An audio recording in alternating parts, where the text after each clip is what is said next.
do this. Yeah, we gotta look professional, like we have purpose behind the adjustments. Yeah. Mm-hmm. We are live, by the way. Oh, are we? Yeah. Shit. Tap.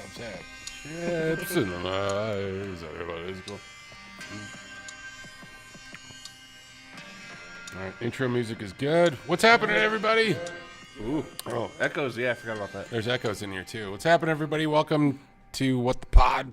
Tony and the Echoes. Tony and the Echoes. I'd go see Tony in the Echoes. Tony and the Echoes. Oh, there we go. We got Dave. So somebody showed Hey, up. what's happening, Dave? Dave bought a stool from us the other day. A chair stool. A stool chair. Did you get it yet, Dave? So anyway, well, that's really sensitive here.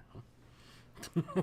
The settings are pretty sensitive. I'm like, I gotta sit back a little further. Yeah, it's interesting.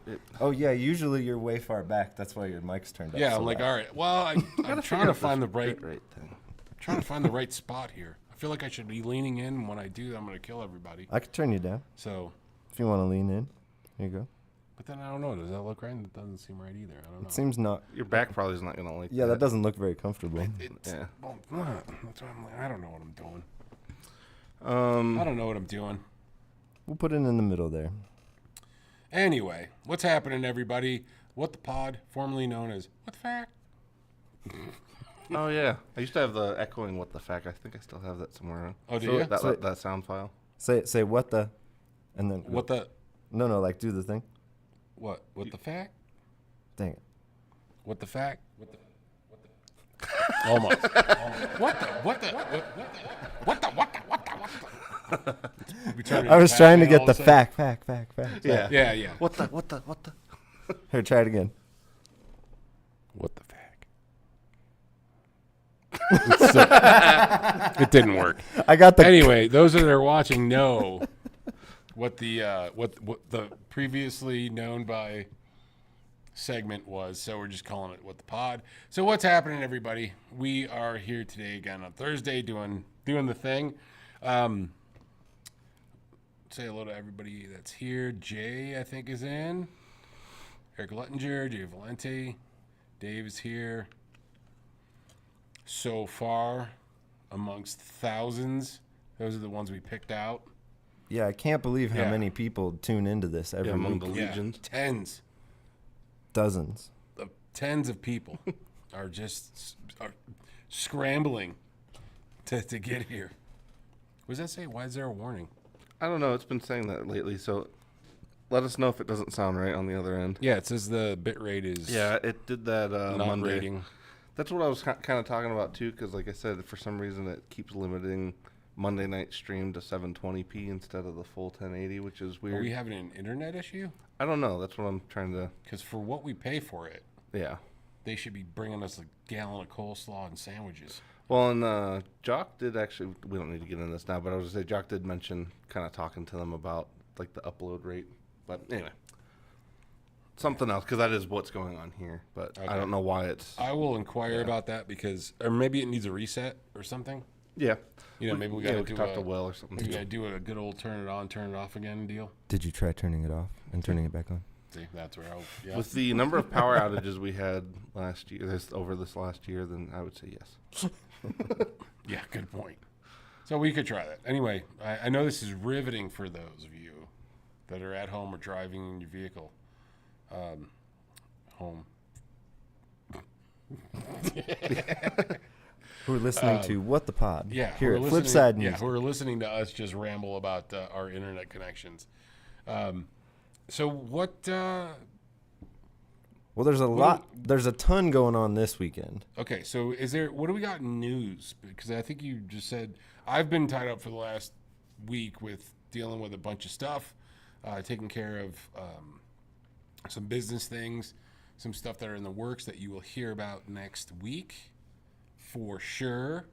I mean, I might be able to drop a little bit of information, but you're definitely going to hear about some stuff next week. But Well, in the, like, what do we got like in music news? Anything Well- super duper that you've heard? Or in the greater Well- world of gear, we got those Fender American Professional Classics. Yes. Yes. Which are pretty cool. I mean, Yeah. I've kind of noodled around a little bit with one of them, and they feel really good. I mean, that's your entry point. But a $1,500 American-made guitar is pretty good. Yeah, I mean, I think that's a good entry point. It's a nice mix of modern and classic.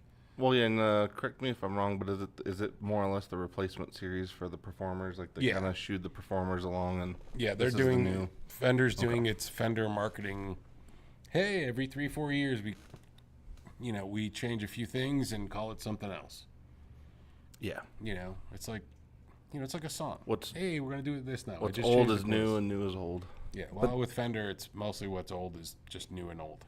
And it seems to be going back even further to the original colors. Yeah, I did. Well, and I noticed they put 60s themed pickups in most of them this time too. So most of them are like 62, 63 era style pickups. The Coastline pickup. Yeah. Is that what they're calling it? Mhm. Yeah, very nice. I haven't done a bunch of reading up on these yet. I did order them, so I haven't checked all the specs.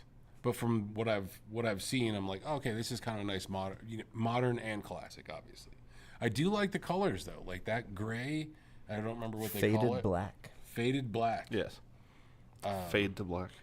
Yes, that one is really cool with the tortoiseshell on the telly. Yeah, it looks really nice. Sharp, very, very sharp. The faded Sherwood green looks really slick. I was gonna say, yeah, I was a big fan of the green. I like green guitars. It's weird though because I can't remember. I don't think I've seen that one yet. Okay, because I was gonna say it's funny. Green guitars are not It's a popular for whatever reason, but I think green is awesome for guitars. and it's a nice green. Yeah. Yeah, I like green guitars. Some I don't. I certainly don't. But green guitars, as you guys know, just don't sell. Yeah, I which mean, I in the general world of guitar yeah, retailery, it's dumb. green guitars don't really sell as well as the number one is the worst one to always have to deal with, black. Black. Yeah. Black guitars are the number one selling guitar. But they're classy and go with everything. It works. It's just that I hate having because they scratch easy and scuff easy. Yeah, but, Fingerprint City. Yeah. Well, and to me, like, since we're gonna get into concerts, I find them to be because, like, especially if somebody's particularly greasy. Yes. Like when you see it on stage, all you see sometimes is is fingerprints. the fingerprint. Yeah. It's gross. That's Yeah. Yes, it drives me crazy. As 3 oily individuals, we can attest to this. I'm more of the olive variety. I'm I'm not too bad, but I further mean, east olive variety. we're close to olive. Yeah. That's why we probably get the dad son thing because our skin tones are fairly close. Yeah. If I get a little more sun, If I can it get can in there. get a well, little darker. you gotta go outside. Yeah. Yeah, I'm brown too, sometimes. sometimes in the summer. We all have the potential to be brown. So, yeah, the colors are cool. That faded black looks really slick. So I think we got a few of the tellies, we got a few of the Strats, and a couple bases in stock. Everything should be up on the website. Clearly, we didn't have multiples and tons of everything, but we definitely got a nice selection of those. So if anybody's interested, feel free to, give us a call or whatever, and we can work something out for you. Yeah. Everything gets set up and all that good stuff. But I like the new colors. I think everything looks really cool. So And then what Yeah. were you going to say about Greater World of Gear news? Oh, not about gear specifically, but just in terms of news was I wasn't overly familiar with him, but I was familiar with D'Angelo passing away, and that seemed to be yeah. that seemed to really hit some people really hard. Like I said, I was familiar with him, but I wasn't well versed with what he'd done. I'm actually more familiar with like some of the collaborations he'd done than like some of the other stuff he was more known for, I guess. But that was kind of an interesting. Because I didn't hear what ended up being the cause, but He had pancreatic cancer. oh, did he? Oh, yeah, another one. Yeah, I didn't get the cause either. But he was 51. Yeah, So not very old. But I mean he's a really good guitar player, rhythm, R&B style of playing. But yeah, that's Yeah, no, it's sad. Yeah, always kind of tough. So, what was the other thing? You had another thing, didn't The we? other big thing in the news that I saw this morning was PRS laid off a bunch of people. I did not see that. I've been kind of inundated with a bunch of stuff today. I didn't see that they say the cause about any of that. Nope. Not from the things I saw. Was it people Fired or laid off? Laid off. Okay. Okay, And it so- was I saw it on Reddit, but it was a person who worked there who had made the post, who had been laid off. Okay. I didn't know that. I'm gonna have to go back and look and kind of take a peek and see if we can find out what's going on. But I don't know what they've been doing the Fender thing lately. They just seem to be dropping new guitars every 2 weeks or so. Yeah. Well, and they have, I was going to say, because it seemed like they expanded the number of series a lot just in like the last 2 years. And I guess I assumed some of it was because they kind of spread out the mid-tier a lot more. So I guess I figured maybe that was helping, not hindering. But Mm-hmm. Well, the thing is that you put out a lot of stuff. A lot of this stuff has been in the works.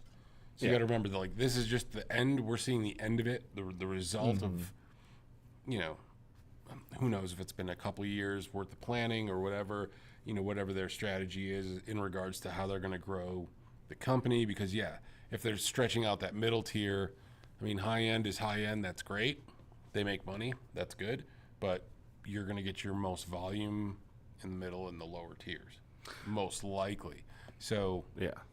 Well, yeah, because they're a company that's interesting to me. Like, I feel like they went from very narrow artist representation to very wide artist representation in a very short number of years. So I feel like they're kind of, I guess when Jacob brought that up earlier, I was surprised by that because it just didn't. I mean, obviously things are chaotic right now, so it's kind of par for the course, unfortunately.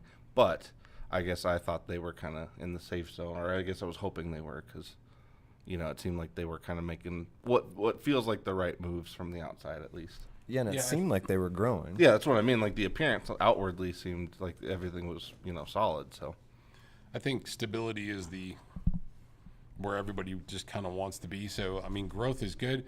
Anytime there's anything going on, I mean, I've been on the planet long enough to realize that, like, many companies have gone through many different iterations of the economy, ups and downs, and this is and that's, and,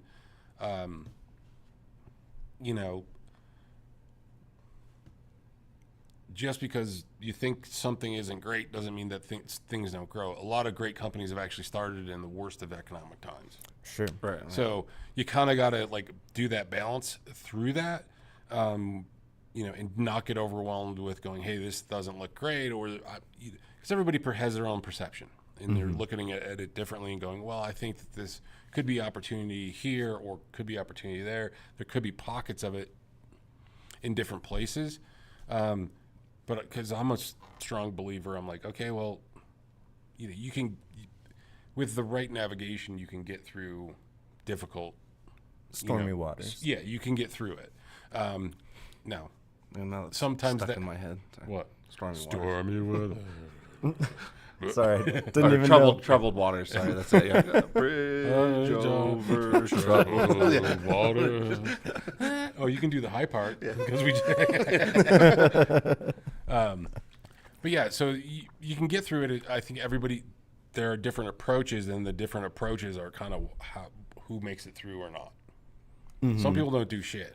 Oh, for and then sure. they just hope for the best, and it's like that's never the answer. That doesn't mean it's not the answer, but that's not always the best way. You need doing nothing sometimes is not the best answer. You need some effort with that hope. Yeah, you should put a little bit forward. Yeah. Well, yeah, and Eric actually has a good question. He says, do you think bigger companies are pricing themselves out of what were the lower end guitars? Because he's saying, now that we have PRSs and Epiphones in the $1,500 range, that they're not that affordable anymore. I have found that interesting because at least we all always know that anybody who's been alive in the last 50 years has seen wages not keep up with everything else growing exponentially. So it's going to hit every market at different times and in different ways. But I would say like the last few years, I guess I've been a little perplexed by that too, because it really does seem like certain companies, the once attainable guitars that were just a standard line, are getting to be almost as much as, you know, some of the maybe used American stuff. But then you also have like that lower tier is getting not worse or anything, but I feel like there's now a mid tier within the lower tier, and it's just like everything's getting more stratified rather than, you know, keeping consistent models at consistent prices. Well, they're trying to expand the price points. Yeah, which know, I get. I mean, they're trying to hit the different markets, but it's also one of those things. I mean, I guess we don't know what some of the bigger companies, what their, you know, how much money goes into each guitar relative to what it is. I wish we did. Yeah, I wish we did, because I could really bitch at them. Yeah. Not having margins. Well, because like with Fender, with some of the stuff, like we can make some pretty educated guesses, but like with a lot of these companies, like I really don't know. And it, like, to me, I guess like Epiphone specifically was one where I was just like kind of blown away by some of the prices of some of the recent models. Because I mean, well, they're that stuff having is their just upper insane. tier. Yeah. They're basically starting to have their upper tier affordable models, Yeah. and they're running pretty heavy on pricing. And I think I think there is something to be said about the wage thing too. Prices are going up, And wages are not increasing at the same rate. Yeah, and I'm not an economist, and I don't have data in front of me to support my thought. But yes, if wages aren't staying consistent with Or what they're the not rising at prices- the same pace. yeah, if they're not going at the same pace, it wouldn't matter. Like if something 2 years ago was $200 and you made X amount of dollars, and then that raised up to $300, but now you've made enough to really kind of almost equal that out. Well, yeah, It because I makes remember. sense, but I think what's happening is we're not seeing as much growth on one side. Exactly. Prices just keep rising now. That has to do with a lot of different things. Yeah, no, that's But, you that's know, the main thing. Because I remember. Yes, it feels like it's getting more expensive. Yeah. Sure, certainly. But on the like bottom end, all of that stuff has gotten so much better. Like the $500 PRS SE, Yeah, I would that's say a phenomenal guitar for the money. yeah, the fight for that mid range has kind of made it better for sure. I remember though, like I think it was when MJ was still around. Me and him ended up trying to do the calculations for inflation of like, did Fender stay closer to like what their original cost was, or did Gibson stay closer? And it was interesting because both were actually remarkably close. It's But quite in line. It is, but Fender came out just a little bit closer, or even on slightly lower than like where it could be if it was exactly in line with where it was when they were first releasing some of those models. So I always found that interesting. But in that, 5-6 years since then, most of the things that we were comparing at that now are almost $700 more now than they were then. So it's like at that rate, not that everything's going to go up, $100 to $150 every year, but that has been how it's been going the last 5 years. And so that's the part where I'm like, with some of these more mid tier. I mean, I guess they're only mid tier because of where they're made. It's not like any of these things are incompetent. Like Jacob said, like that mid tier is amazing now. It's just that everything is so expensive relative to what it was. And I think everybody, especially with guitar players, like everybody's memories get kind of locked in with where it was when they bought whatever it was when they bought it. So it's like that we're always kind of fighting that of like people's perceptions versus where reality kind of is. That can be a little separated sometimes. And this is something I thought about the other day about all those like Indonesian factories and Korean factories that have been making guitars for the last 20 or 30, 40 years. Some of those people have been there that long, I would assume. And Yeah, so I'm they've sure. all just become master Yeah, it's just gotten better. Yeah. craftsmen. Well, the quality of the instruments has definitely gone up over the years. I mean, when I was a kid, some of the import stuff was fair garbage. Literal garbage, And yeah. but the quality of the stuff that you're getting that's coming from, like, let's say Indonesia, whether Bam Scooty over here mentions like Court and then in very very good points with like Epiphones going up from like 350, 500 up to 1,000 to 1,500. The quality, and then he makes a mention of higher quality clones of those guitars for a third of the price. Some of those clones are good and some of them aren't. I've seen them on both sides of the spectrum, and that's stuff that you've gotten from like Temu or Alibaba or something like that, or somebody through eBay that is basically getting them through Temu or Alibaba or that. Like the Firefly stuff, or yeah, and the Firefly stuff, and some of it's good and some of it's not good. It's kind of like what Sam says. You give the right guy the right piece of wood and on the right day, and that's going to be a good guitar. And I think a lot of times those companies aren't necessarily trying to put out garbage either. So they're trying to be competitive in the marketplace. But a $2,000, so he also says $2,000 Indonesian guitar is straight greed. I think a $2,000 guitar, if it's built by Cort, it all depends on what they're trying to do. I'm not saying that it's wrong. I'm not saying that it's right. But yes, there are some inflated prices on certain things. What does it also he says? And yeah, I bought Indonesian guitars I bought have been fantastic, but they were $200. Well, that's the thing. I bought $100 brand new in the box Squire, and it is a fantastic guitar. Yeah, like I think the Cort stuff, because $100. Yeah, Cort used to make the G&L stuff too, and great build stuff. But the price points, I'm okay buying them at a certain. But if they're trying to charge $2,000 for a Squire is crazy. Well, and even expanding on that, like it was dawning on me the other day, even having customers come in, that like the lowest outside of like the Fender packs, the lowest tier of Fender, Yamaha, most of these companies is hitting like 260 to like 300, somewhere in there. Even like 329, like that seems to be kind of where a lot of companies are landing for the intro models. And I do find that interesting because like even when I was, I haven't been playing that long relative to some, but it's like I know like when guys are talking about, 10 years ago, 15 years ago, they were able to get stuff like $100 Squire or whatever, and I was realizing like that barely exists now. Like that, like the $100 or $200 market, it barely exists now, and so that is the thing of like that's evaporated. Yeah, and that's why like there's it's still some out there, but you're really getting very low quality. Now that does bring to a point back to Bam Scooty over there. It's wood and metal. I just love the name. Yeah. I'm like, I feel like I'm saying something wrong, but I like the name. That's Bam a great Scooty. Yeah. Bam Scooty. It's wood and metal. The materials don't justify the price at all. So to a certain point, yes. Because there is labor costs, and it also depends on the material that you're putting in. Certain woods, I do understand. I have my opinions on the whole thing too, man. So I get it, because there are some guitars I'm like, what? $30,000? I was watching some. I don't get that. Because yes, the basic materials are this. There is craftsmanship that's involved. There are components that are involved, yes.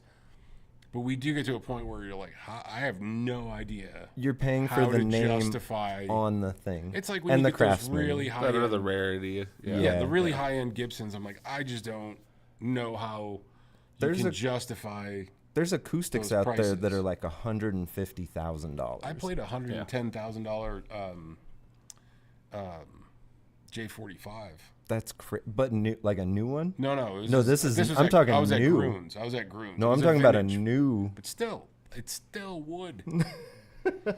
There's some of the stuff I'm like, it's still. I get it. I mean, yes, there's scarcity and this and that, but it does get to a point. At some point, I'm like, well, it's hard to justify. Yeah. It's hard to justify for me past a certain point. Oh, I've paid only more than $1,000 for a guitar once, and I have 20. Well, and it's literally impossible.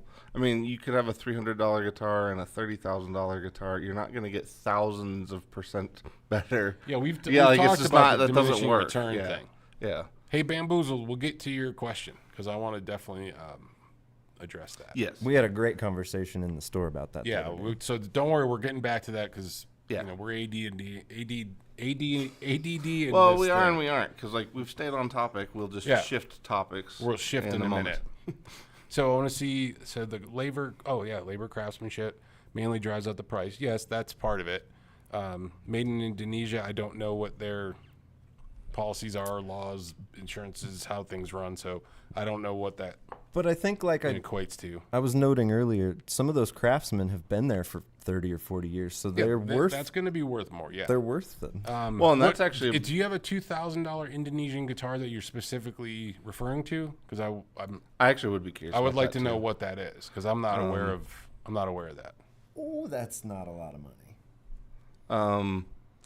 But yeah, no, that's interesting because like somebody was bringing up this point in another video I watched not too long ago about a lot of the made in Japan stuff because that's the other stuff of like that stuff. If for anybody out there that's played a lot of that stuff is incredible. Like even the Fender stuff from Japan, it just feels better. It's just hard to explain, but it just feels better.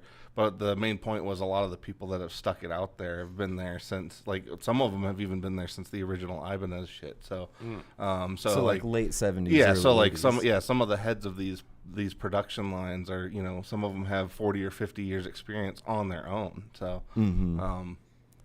Well, with the Herman Lee, you're definitely paying for 2 to 3 different names. yeah. Yeah, you're also each person's getting a cut. So Yeah. So with signature models, if everybody goes, oh wow, the regular guitar is $1,200, then why am I paying $1,500 for this? Because it says, They got to get their cut. yeah, they get paid, and they just pass that on. they just keep adding. They just charges. add it. They just add it to the cost. I mean, look at any signature model, in whatever the equivalent of that same guitar is, it's going to be more because that person gets paid. So anybody that has their signature on anything, the additional cost, I don't know if it's a 1-to-1, but they're getting paid.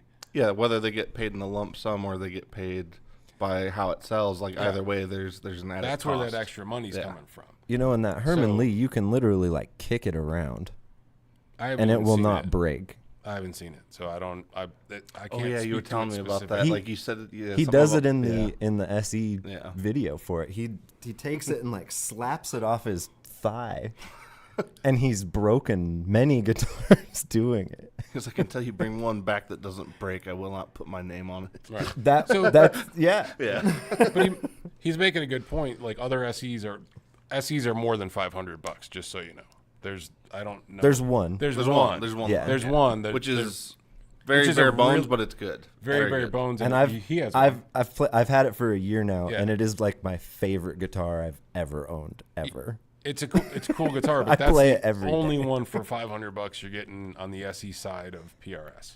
Everything else is in the $800 range. And those all, though, to be fair to that line, Does- you can look at each step up from that line, and you can be like, okay, this one has much more, better finish. This one has better pickups. There's things you can point to on that. Where he's getting to, like, I don't know, I haven't looked into this model as much, but I do realize, like, once you pass a certain threshold for people, it becomes so hard to convince them that It's worth it. Yeah, because like No, we run I'm into there. that with people all the time. Like, because from our perspective, a lot of times I feel like we're probably all, since we're closer to the stuff every day, we all can look at stuff and kind of assess it pretty quick and be like, okay, this adds up. Yeah, this But makes then, sense. but from the consumer perspective, even if you're somebody who researches stuff, your one-to-one understanding of that's not always going to be quite the same. And so I feel like convincing people that like this is what you're getting for this much more money is difficult. Right. Well, so And that's here's the a thing. big ask. $2,000 for anybody right now with the way things are is a big ask. Oh, So, Well, I mean, 2,000 for any import, yeah. I think Oh, yeah. is a big ask. So, Except but Japan. I'm just kidding. well, that's different though. I, But is the PRS the SEs aren't made in Indonesia, are they? Yep. Are they? Yeah. Okay. So as I I guess I wasn't putting.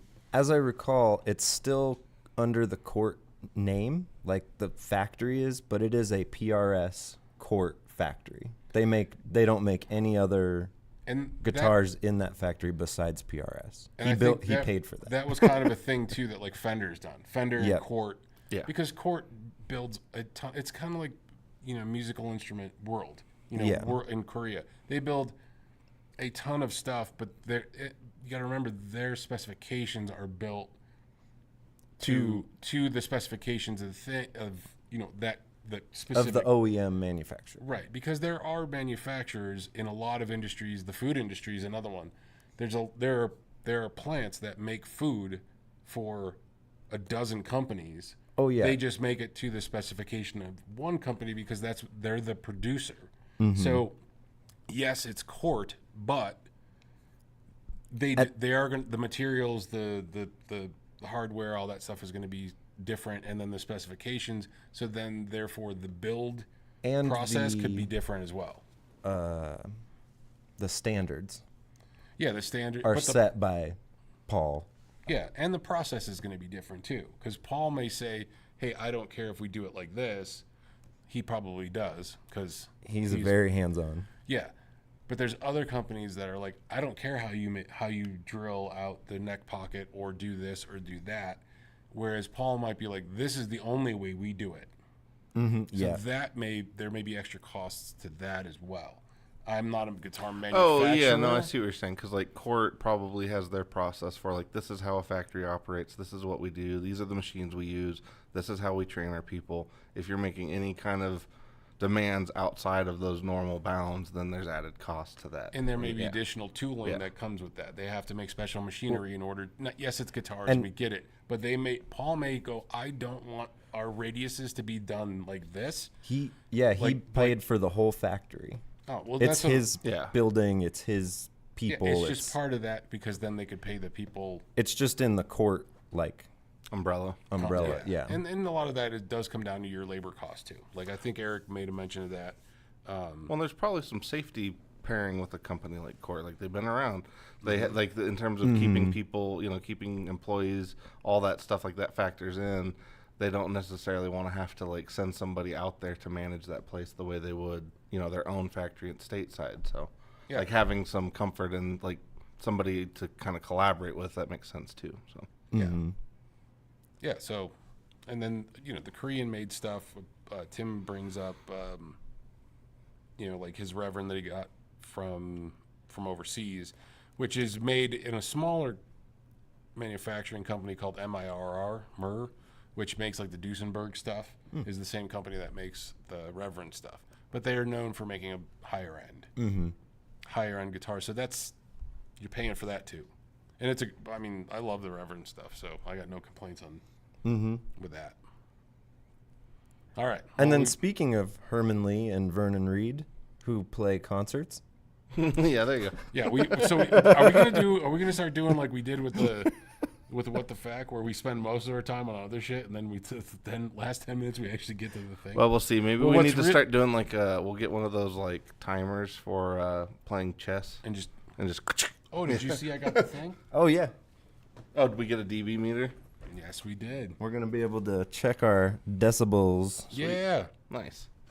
See, I don't forget. Very cool. Yeah, this is very neat. Everything. Speaking of decibels, Yeah, I don't forget. Everything. Yeah, speaking of concerts, decibels. There was a so- loud one last night. That's So we for may sure. have to readjust our. See, what's great about it is when we go off track on this, all we have to do is just go back and retype the title. Well, yeah. Essentially, and it's good. But Anyway, what makes a good concert good? Is it the visuals? Is it the sound? Is it the performance? Is it all of those things together? Do they all need to be there for it to be good? Can you have just a good performance with mediocre sound and it still be good? No visuals, good sound, good performance, probably still a good show. There's a lot of there's a lot to it. Okay, so And to answer, sorry. it's okay, because Eric was like, going off the rails is half the fun. Yeah. So I'm like, good, all right, thanks. But going back to that question, do backing tracks detract Oh, yeah, from a good yeah. show? Or do you not care? Do you notice? I think it depends on how it's employed, because like I guess if it's a backing track that's going to exist through the whole damn thing, yes, I don't like that. In terms of backing through like a whole song, I don't always like that. When it's stuff that like I know that the band can't execute in person, then I'm like, fine, you have to. What if it's a shaker? Well, yeah, that, or even just like I know like there's a lot of bands that like they'll track, like they'll track an intro, but it's in reverse, and like nobody's gonna necessarily be able to just do that. Like there's a lot of bands like, well, I mean, Metallica still does that to this day. Like they've never played the intro to Blackened. Like they play that on a track. That's how everybody knows what's about to happen, and then blam, they go, and that's just how it kind of starts. So there's certain things where you're like, I feel like I can forgive it because it's an obvious thing of like that wouldn't, they can't physically do it. So then you're like, okay, that makes sense. But if it's like the whole band has to play to that track, unless it's, I don't know, I guess it's a contextual thing because like I guess for a band that's more, I don't know what you'd call it, like industrial or whatever, like some of those things where they just need certain backlined things, or even like Molchat Doma, like they're kind of doing that 80s kind of industrial kind of stuff.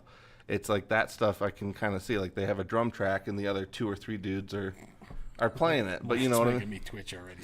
Yeah, but I'm like, like in those circumstances, I get it because it's like, especially too. I mean, from the musician perspective, it's probably way easier. But yes, in terms of how that influences the viewers' takeaways, that can kind of depend. Because like for me, I guess I really hate it with vocals. If I'm being like 100% honest, that's the main one. That's the main one. Like where that one's kind of crossing the line for me, unless it's because I just like, to me, like you're getting damn close into just miming stuff at that. Like it's almost, it's virtually karaoke. Yeah. So I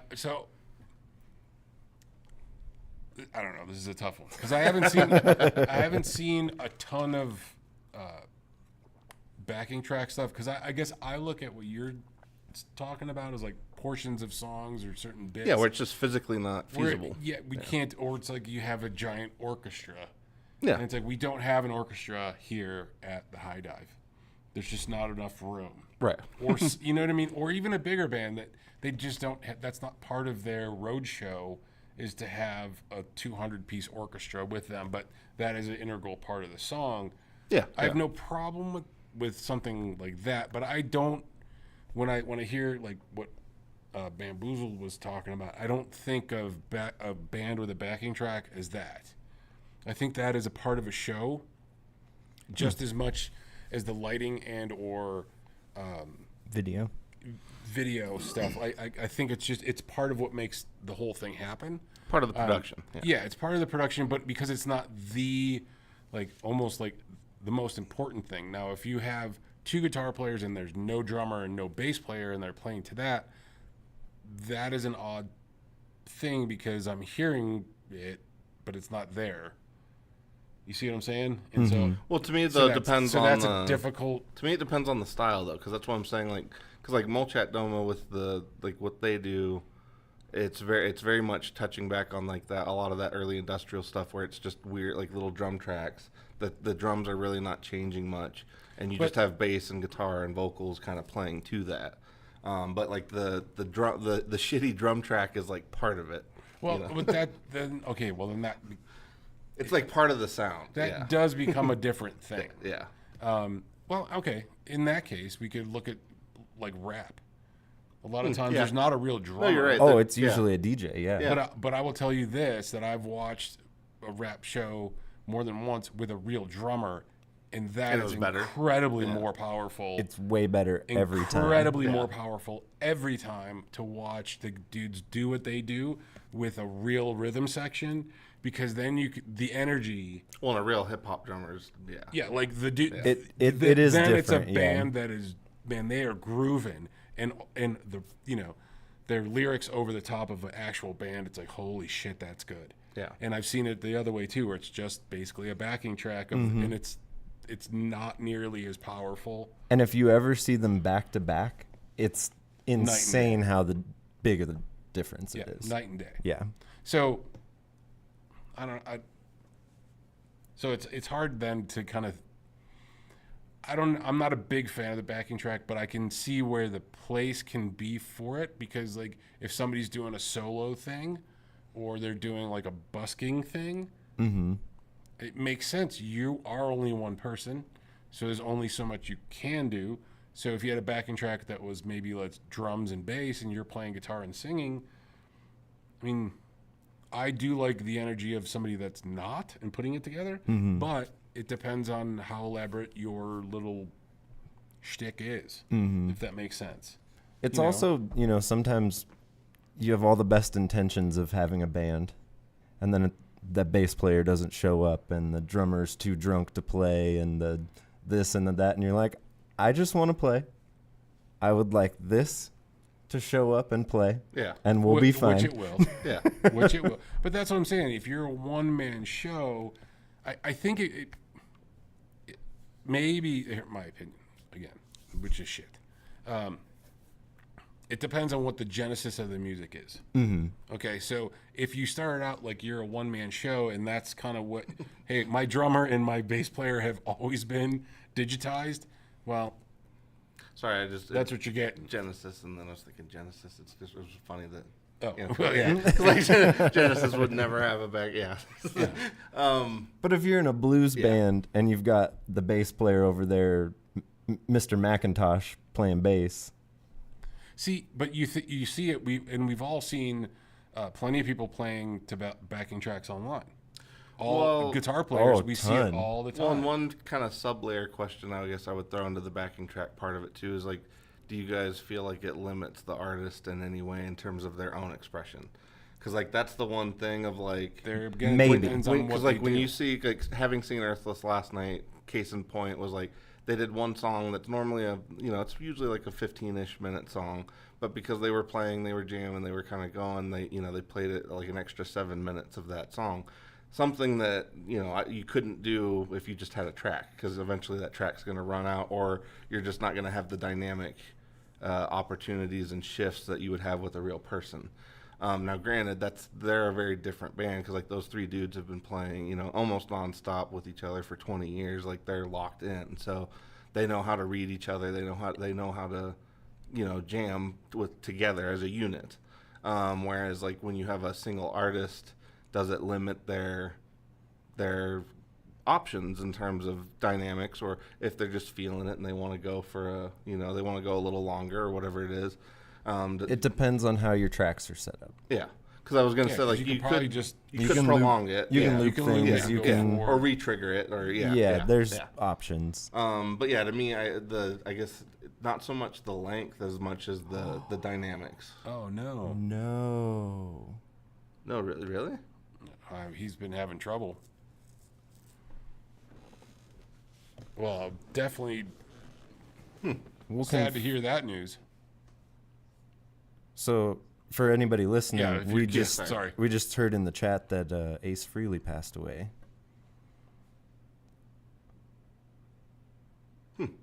Oh, bummer. Somebody says, "Hey Terry, no." Well, maybe they're no, like, he "Hey didn't. Terry, no." Oh, yeah. Yeah. So that's very sad to hear that news. I know he hasn't been doing very well. So Speaking of good concerts, though, I did get to see the original 4 Kiss band in Did you really? 2000, Wow. 99 on the Psycho Circus tour. I didn't know they ever toured again as a unit. That's cool. I didn't know. Yeah, that was pretty cool. They did that record, that Psycho Circus record. That. Oh, okay. yeah, never had a chance to see them. Dude, And then I got to vacuum their stage once too. That was weird. look at Ugly. It smells like piss. It's like there were Gene Simmons curls everywhere. Yeah, there's Gene everywhere. Pretty gross. So Yeah, so it was a "Hey Terry, no." yeah, yes, disappointing. Yeah. So going back up to Tim White mentions a band that they don't tour with a keyboardist, so I guess they're having the backing tracks, but they work on, and they have vocals in video game clips, and they work super hard on their stage show. So that's what I'm saying when I kind of reference, like, it depends on the genesis of the or of the music. Well, so and- if it and- starts that way and that's kind of your shtick, and that's what you work You're like, off of and grow lights off are of, triggered and videos then, triggered. then and- I guess it's a different thing because that is part of it. That is part of that musical experience. Well, like you said, when a band can't tour, like it's just not feasible to tour with, like let's say there's 8 or 9 different instruments going in a song. You can't have all these people that show up just to play 30 seconds of this thing in the middle of your set, and then they just have to, like that's just not feasible or affordable. Because like even with Ohm, they're a 3-piece. Generally, the keyboard player is kind of he's kind of doing all of the extra instruments that are not drums and bass. But they're a case of a band where like if they had to get like a Shruti box and a sitar and all of the other weird instruments that they kind of pepper in there, they'd have to have 10 people in the band. Right. So it's like that's an instance where like if you took those things away, it would really suck and it would not sound like it should. But it's also not feasible for a 3-piece to hire 6 people to come out and play these weird instruments for these little sections of songs. So I think in those instances where even like in Tim's example where the band has gone to the effort to make the production a certain way, they probably have their lighting dialed in, they probably have some visuals dialed in some way.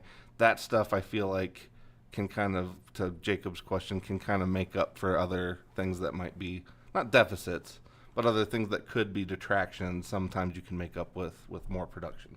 Yeah, but that's part, kind of like Eric says, it's part of the production. So I have a weird thought. Ooh, do tell. If you're a person who performs with lights and video and backing tracks and whatever, are you not necessarily, and this is going to be weird, because are you more of an artist than a musician?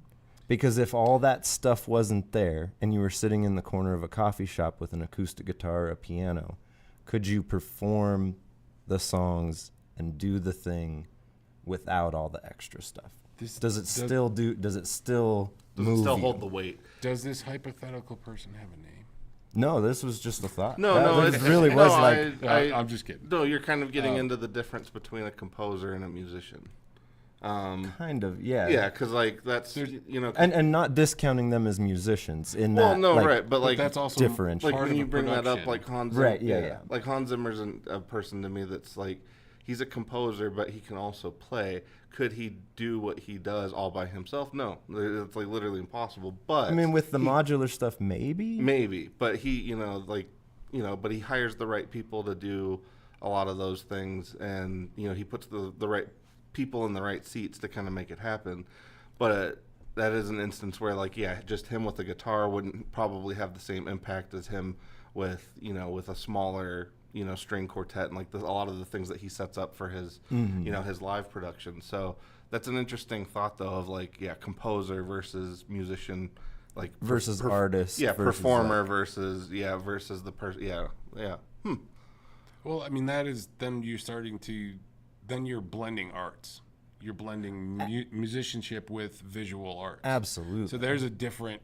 Because you're right. Because sometimes There's like, a different thing because you're bringing the two together. It's not just the music aspect of it. well, and even with like rock bands, I can kind of think of like example like Chris Cornell, for instance. Like, there's Soundgarden, amazing as a unit. Then there's Chris just with an acoustic doing his thing, and sometimes it's just as amazing. It's hard to describe why they can be equal, but sometimes people can have like it transfers.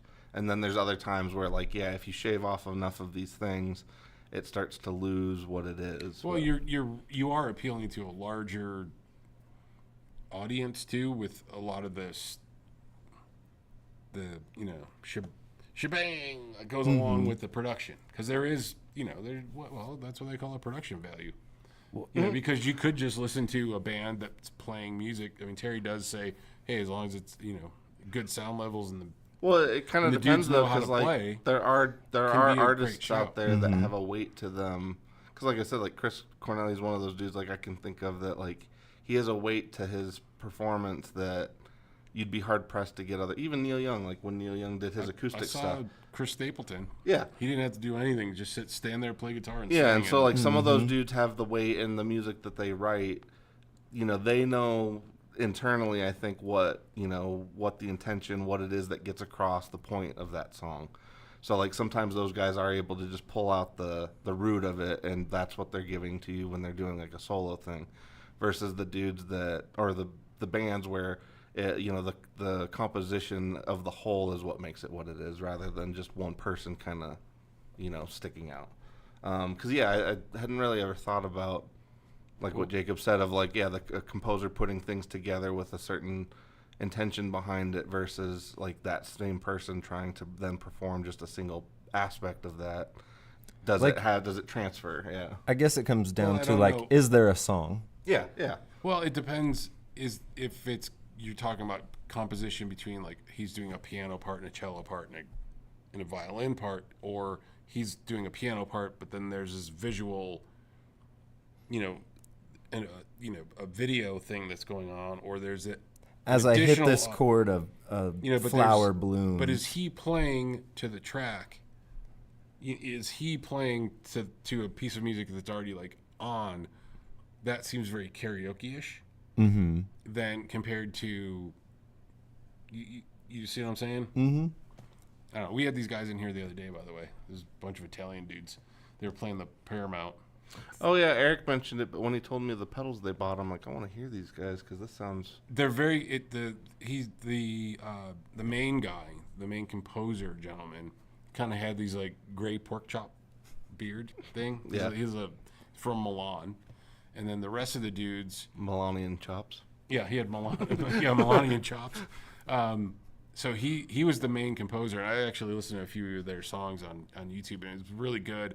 And the cello guy and all that. And then they had guys. They had one of the main guys was in the back, kind of doing modular stuff. Mm-hmm. It was pretty interesting because there was a lot of floaty bits in the back. Sounds It was pretty cool. I mean, it's you're kind of he was in the classical range, but not like that's all it was. So it was very cool. And all the guys were really cool because I'm sitting there in the office and I'm like, these guys are talking. What? I'm hearing Italian coming out of the other room, and I could kind of I'm not fluent, but I can hear the guys are like, try number 4. Like I got a chance to talk to him afterwards, and it was funny because I told her, I go, that guy was probably from northern Italy, and the other guy's probably from the south. And then I went outside because I had to bring Dave out. I started talking to him again, and then they're like, he's from Milan, I'm from north, he's from the south. And I'm like, nailed it. and I'm like, got it. Anyway, those guys were really cool, and I don't remember what his name was. That sounds very cool. But they played the Paramount Theater two nights ago. 2 nights ago. If anybody wants to look them up, they were really cool, super cool guys, very nice. They stayed here for about an hour, like messing around with stuff. It was really cool. So we had really 2 cool bands that came through this week. Yeah, we had the guys from Earthless in here yesterday too. Yep. Well, I was gonna say, my mom and Terry kind of got into an interesting conversation, but my mom was kind of saying, just the energy of the band or the energy that they generate can also be what kind of fuels the audience. And that is a good point. 100%. Yeah, totally. Yeah. Oh, Yeah, if you have a dead audience, forget it.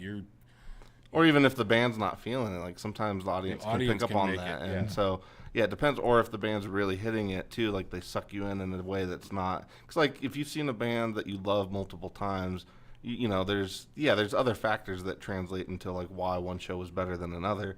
But sometimes when the band's just on and you feel it, like that's those are the ones that stick with you, I think. Yep, because I mean we've seen probably enough local guys that you're friends with over the years where you're like you'd pop into they play every Wednesday night at the at the bar, their thing, and you go there often enough that you can tell the nights that they're like really hitting it. Yeah. Compared to nights where you're like, I think so and so's hungover to shit. yep. Yeah. That or the drummer and the singer got into a spat before they went out or whatever it ends up being. Like those things can influence how things come across to the audience, and I do find that interesting, because there is that symbiotic kind of thing, which is why live performance is live performance. Yeah. But it's also one of those things of like that's the missing ingredient that nobody can put a price on. Yeah, that's the magic. Yeah, because like no amount of Magic gear, dust. no amount of lights, no amount of anything can make up for that part. So Yep, the cohesiveness, practice, the Yeah. and then just everything kind of coming together. Well, yeah, and if they're truly enjoying, because like it's great to see bands, especially bands that do like Earthless obviously because they're fresh, but like seeing bands that just kind of go out on that ledge together is awesome. Like when you know that they're all just kind of heading out there, and you can feel it. Like that's like those are the best performances, I think. But. I agree. All right, well, I think that's pretty much it. We're ran right a at little time. long, but that's all right. We started a little late, late. so we Yeah. made it up. Yeah, so it's all good. We appreciate everybody hanging out with us today. don't forget to like, subscribe, share with your friends. Like, subscribe, leave tell some your friends, comments. tell your mailman, tell everybody. Tell everyone. Mail person, doesn't matter. Yeah. Whatever. Or if you're watching this in post, tell us what makes a good concert good. Yeah, what do you think? Let us know, because I do like reading the comments after. Yeah. And seeing what people think about a good show. Yeah, all right, well, And if you need any strings, picks, guitar pedals, guitars, amps, expensive things, please call us. Fine. You know, it's good. we're sell- here. Yeah, we sell stuff. Flipside-music.com. Yeah, we're here and we sell stuff. So, all right, we'll catch you guys on the flip side. Do we want outro Yeah. music? Oh, shit.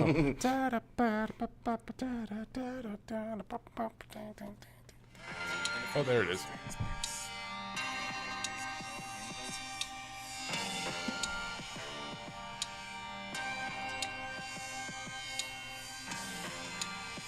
I need to get like a vibe thing so I can hit it and it just goes all washy.